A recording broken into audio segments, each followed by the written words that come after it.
Jonesy and Amanda. Jam Nation. From the Daily Oz, here is Emma Gillespie, and let's talk about Mormons. Well, there's a juicy new doco.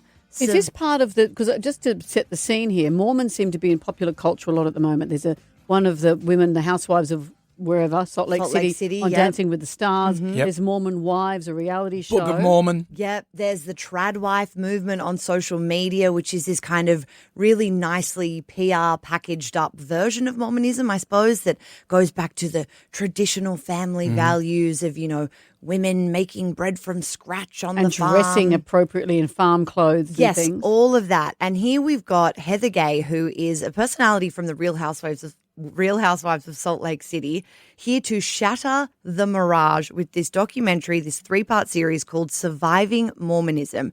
Now, I thought a Real Housewife doing an investigative series, it's going to be salacious, it's going to be over the top, it's going to be dramatic. And yes, it is kind of all of those things, but it is brilliant. It is so much realer than I thought it was going to be, and it really centers around a bunch of interviews that she does with survivors, people who have left the church, who have their own fascinating stories. She herself, Heather Gay, was in the Mormon faith. She grew up in it. She's generationally Mormon, but she got divorced, was kind of excommunicated, and it is a little bit about her, but it's much less about her than I was expecting. The first episode, we hear from this guy called David Matheson. He is referred to as the godfather of gay conversion therapy. He essentially pioneered gay conversion therapy in the Mormon faith. Later came out as gay himself. He's now in his 60s, living for the first time in his life openly as a gay man. He's in a long-term relationship with a guy. And denouncing gay conversion therapy. Yes, and he's sort of breaks down discussing all of the shame that he carried, all the shame that he caused. It's one of those, hurt people hurt people. Yeah, right. And it's incredible. Here's a little bit about what he had to say about the kind of image of the church. Mormonism is a cruel culture.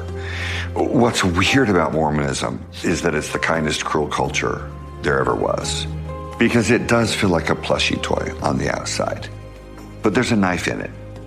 The younger people, they're in the church going, I can do this. The knife's okay. The knife doesn't hurt that much. Doesn't feel like abuse, but a lot of abuse doesn't feel like abuse. So his story, fascinating. Then in episode 2 and 3, there is some horrific details of child sex abuse survivors.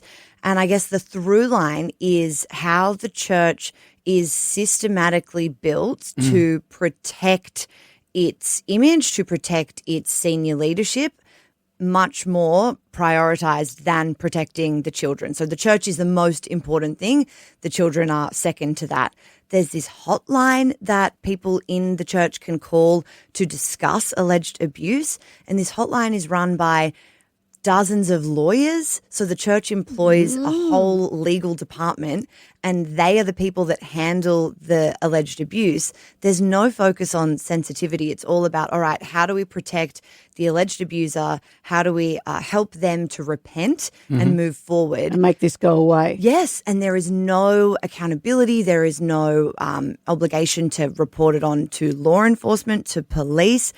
It is fascinating, these kind of mind control games from a church in the US that is worth $140 billion. The Mormon faith in the US is the 5th largest private landowner in the country. Really? So it is a mega economy in and of itself.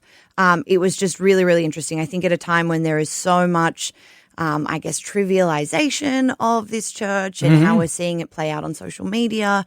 I'm not suggesting that all Mormon people are like this. I think the Australian community is very different to the US community in Salt Lake City, but it is fascinating. Where can we see this? It's on HeyU, which I know you might not have a subscription, but they have a 7-day free trial, so you can sign up for free. So you can watch it and then bugger off. Watch Surviving Mormonism and then bugger off. Exactly.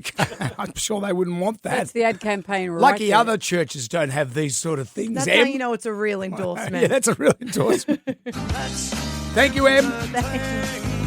Em Gillespie from the Daily Oz.